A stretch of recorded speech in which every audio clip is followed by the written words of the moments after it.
여러분 정말 월급쟁이가 16억을 모을 수 있을까요? 아마 마음속에서는 이렇게 말하고 있을지도 모릅니다. 그건 유튜브에서나 책에서나 나오는 이야기지. 현실에 나 같은 월급쟁이한테는 있을 수가 없는 일이야. 저도 정확히 그렇게 생각하던 사람이었습니다. 아니, 솔직히 말하면 여러분보다 더 비관적으로 살았습니다. 부자라는 단어는 아예 나와 상관없는 세계의 말이라고 느꼈고, 돈 걱정 없이 산다는 건 그냥 드라마에서나 나오는 장면이라고 여겼습니다.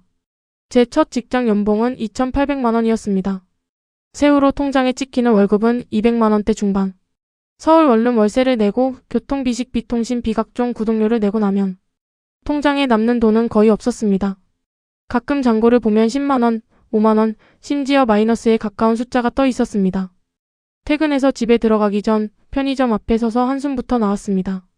내가 이렇게 살아서 언젠가 내 집 한 채는 가질 수 있을까? 결혼은 할 수 있을까? 가족을 책임질 수는 있을까? 그 막막함과 답답함이 온몸을 짓눌렀습니다. 그 감정을 너무 잘 알기 때문에 지금 이 글을 쓰는 겁니다. 그런데 지금 저는 30대 중반에 순자산 16억을 만들었습니다. 사업을 한 적도 없고 부모님이 큰 돈을 물려준 것도 아닙니다. 복권에 당첨된 적도, 코인으로 한 방을 맞힌 적도 없습니다. 그냥 지극히 평범한 회사원, 흔한 월급쟁이로 살았습니다. 그럼에도 인생이 완전히 달라진 이유는 딱 3가지 습관을 지독할 만큼 집요하게 지켰기 때문입니다. 오늘 이야기할 것은 기적의 재테크 비법이 아닙니다. 그런 건 세상에 존재하지 않는다고 믿습니다. 대신 평범한 월급쟁이도 실제로 따라하면 5년, 10년 뒤 인생의 궤도가 바뀌는 루틴입니다. 그 루틴을 몸으로 겪은 사람으로서 이야기해 보겠습니다. 첫 번째 습관, 지출이 아니라 감정을 관리했다. 처음에는 대부분이 그렇듯이 나도 가계부를 쓰기 시작했습니다. 대체 어디서 돈이 새어나가는 걸까? 문제를 정확히 알고 싶었기 때문입니다. 그래서 카드 내역과 계좌 이체 내역을 일일이 적어 내려갔습니다. 며칠 몇 줄을 기록하다가 아주 불편한 진실과 마주했습니다. 지출의 절반 이상이 필요한 소비가 아니라 순전히 감정 때문에 발생한 소비였다는 사실이었습니다. 예를 들어 회사에서 스트레스를 심하게 받은 날에는 배달앱부터 켰습니다. 치킨, 피자, 야식 세트를 시키면서 스스로에게 이렇게 말했습니다. 오늘은 너무 힘들었잖아. 이 정도는 나 자신에게 보상해도 되지. 기분이 가라앉는 날엔 편의점에 들러 과자, 아이스크림, 맥주를 잔뜩 샀습니다. 월급 날이면 쇼핑 앱을 열어 장바구니를 비우며 또 스스로를 설득했습니다. 한 달 내내 고생했으니까 하나쯤은 괜찮아. 하지만 가계부를 적다 보니 깨달았습니다. 이 소비들 대부분은 내 인생에 남는 게 거의 없었습니다. 배달 음식은 다음 날이면 기억도 안 나고 기분 때문에 샀던 옷과 물건은 한두 번 쓰고 방 구석에 쌓여갔습니다. 문제는 내 소비의 이유가 필요가 아니라 순간적인 감정의 폭발이었다는 점이었습니다. 그래서 저는 지출 항목 옆에 감정을 함께 기록하기 시작했습니다. 제가 만든 분류는 이렇습니다. 스트레스 소비, 외로움 우울감 소비, 보상 소비, 진짜 필요한 소비. 2달 정도 솔직하게 기록해 본 결과를 보고 멍해졌습니다. 한 달 지출의 60% 가까이가 감정 소비였습니다.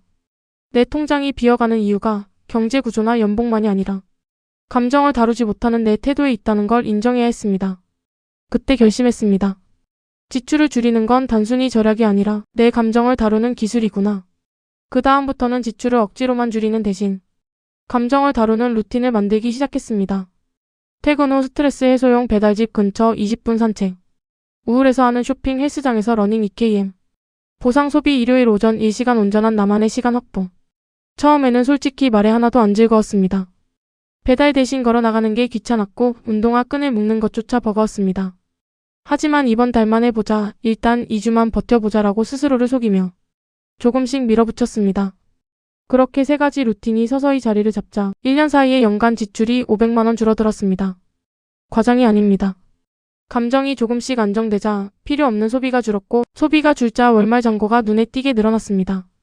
그 늘어난 잔고가 그대로 투자 계좌로 흘러 들어가기 시작했습니다. 이 경험을 통해 알게 됐습니다. 절약은 인내심의 문제가 아니라 감정을 설계하는 문제라는 사실을요. 감정을 그대로 두고 숫자만 조이려 하면 반드시 어느 순간 폭발하면서 다시 예전으로 돌아갑니다. 그래서 첫 번째 습관은 돈이 아니라 감정을 관리하는 것이었습니다. 두 번째 습관, 월급은 먼저 투자금으로 빠져나가게 했다. 두 번째 습관은 내 자산의 궤도를 완전히 바꿔놓은 핵심입니다. 이건 지금도 가장 강하게 추천하고 싶은 습관입니다. 대부분의 사람들은 이렇게 돈을 씁니다. 월급, 생활비, 지출, 남는 돈으로 투자. 문제는 이 구조에서는 남는 돈이라는 게 거의 생기지 않는다는 점입니다. 인간은 수입이 늘면 그만큼 소비를 키우는 존재이기 때문입니다. 월급이 오르면 밥값, 술값, 여행, 쇼핑 수준이 같이 올라가고 그래서 항상 이번 달은 좀 많이 썼네라는 말이 반복됩니다. 그래서 저는 구조를 통째로 바꾸기로 했습니다. 월급, 투자금, 자동 이체, 남은 돈으로 생활. 처음 이 방식을 도입했을 때는 정말 답답했습니다. 월급이 들어오는 날 일정 금액이 자동으로 투자 계좌로 빠져나가고 나면 남는 돈이 눈에 띄게 줄어듭니다. 카드를 쓸 때마다 불안했고 친구들과 약속을 잡을 때도 지갑부터 걱정했습니다. 이렇게까지 해야 하나?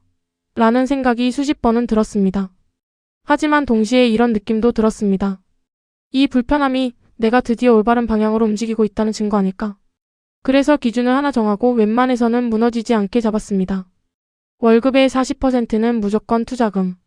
상황이 허락되면 50%까지 상향. 보너스나 성과급은 80% 이상 투자. 물론 이 비율은 사람마다 다르게 정해도 됩니다. 중요한 것은 정확한 숫자가 아니라 우선순위의 전환입니다. 돈이 남으면 투자한다가 아니라 먼저 투자하고 남은 돈으로 산다는 마인드의 전환입니다. 이 구조가 어느 정도 자리를 잡자 놀라운 일이 벌어졌습니다. 소비를 하기 전에 자연스럽게 이런 질문이 떠올랐습니다. 이거 정말 내 인생을 바꿀 만한 소비인가? 이번 달 남은 생활비 안에서 이걸 쓰는 게 합당한가? 불필요한 지출은 줄었고 투자 계좌의 숫자는 꾸준히 쌓였습니다. 강제로라도 돈이 모이는 구조를 만들어두면 의지력이 약해도 감정이 흔들려도 자산은 저절로 쌓이는 쪽으로 흐릅니다. 월급쟁이 자산 관리의 핵심은 재능이 아니라 이 구조를 얼마나 빨리 그리고 오래 유지하느냐입니다. 세 번째 습관 정보가 아니라 판단 기준을 만들었다. 지금은 정보가 넘쳐나는 시대입니다. 유튜브만 켜도 하루에 수백 개의 투자 영상이 쏟아지고 뉴스, 커뮤니티, SNS에서는 오늘도 누군가가 이 종목이 뜬다, 이 코인이 기회다라고 말합니다. 이상한 점은 이렇게 많은 정보를 보는데도 정작 투자가 더 어려워진다는 겁니다. 머릿속은 복잡해지는데 막상 무언가를 사려면 두렵고 사고 나면 떨어지고 팔고 나면 오르는 경험만 반복됩니다. 이유는 단순합니다. 정보는 많은데 내 기준이 없기 때문입니다. 저 역시 투자 초반에는 강의, 책, 영상, 기사만 끝없이 모았습니다. 하지만 막상 계좌를 열어보면 지금 이 종목을 사도 되는지, 이 ETF가 내게 맞는지 결정을 못해서 아무것도 못할 때가 많았습니다. 그래서 어느 날 방향을 완전히 바꾸기로 했습니다. 이제부터는 정보의 양을 늘리는 대신 부자들의 공통된 원리만 뽑아서 나만의 아주 단순한 판단 기준을 만들자. 그래서 정리한 기준은 4가지였습니다. 내가 이해하는 투자만 한다. 남들이 좋다고 해도 내가 이해하지 못하면 무조건 PASS. 비즈니스 모델, 수익 구조, 리스크 요인이 설명 안 되면 사지 않는다는 원칙입니다. 현금 흐름이 있는가? 사업이 실제로 돈을 벌고 있는가? 언제부터 벌 수 있는 구조인가를 봤습니다. 단순한 기대감이 아니라 실제 현금이 들어오는 사업인지 체크했습니다. 리스크가 무엇인지 명확하게 알고 있는가? 리스크를 모르는 투자는 투자가 아니라 도박입니다. 이게 망하면 나는 무엇을 잃는가?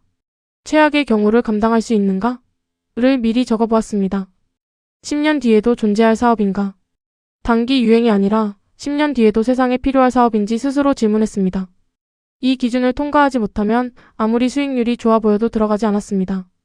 이 4가지 기준이 생긴 순간 투자는 오히려 더 단순해졌습니다. 유행주가 튀어 올라가도 기준에 맞지 않으면 쳐다보지 않았고 단타 유혹이 와도 내 기준에 맞지 않는다는 이유 하나로 버텼습니다.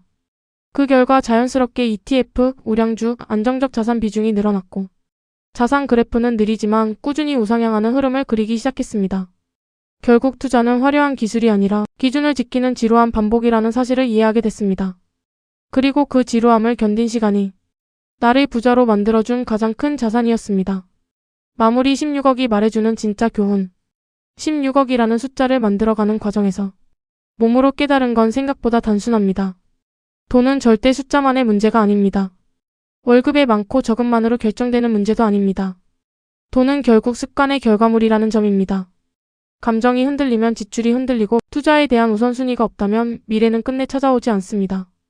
판단 기준이 없다면 시장의 소문과 유행에 휘둘리다가 결국 잃고 나서야 후회하게 됩니다. 그래서 부자와 비부자의 차이는 지식의 차이라기보다 습관의 차이입니다. 정보는 누구나 얻을 수 있지만 그 정보를 삶의 루틴으로 만든 사람만이 결과를 가져갑니다. 나는 정말 평범한 월급쟁이였습니다. 학벌이 특별한 것도 아니었고 대단한 영업 능력이나 사업가 기질이 있었던 것도 아닙니다. 위험을 과감하게 감수하는 성격도 아니었습니다. 그런 내가 지켜낸 건 딱 3가지였습니다. 감정을 관리하는 것, 투자 우선순위를 삶의 최상단에 두는 것, 나만의 판단 기준을 단단히 세우는 것. 이 3가지가 나를 영원에 가까운 월급쟁이에서 순자산 16억까지 데려온 유일한 힘입니다. 그리고 중요한 건 이 3가지는 지금 어느 위치에 있든 오늘 당장 아주 작게라도 시작할 수 있다는 점입니다.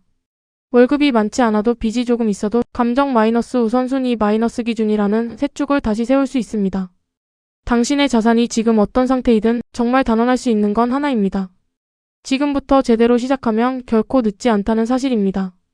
앞으로도 평범한 월급쟁이가 부자 되는 가장 현실적인 방법을 가능한 한 솔직하고 구체적으로 나누겠습니다. 이 글이 오늘 조금이라도 도움이 됐다면 당신도 오늘 단 하나의 작은 습관부터라도 바꿔보세요.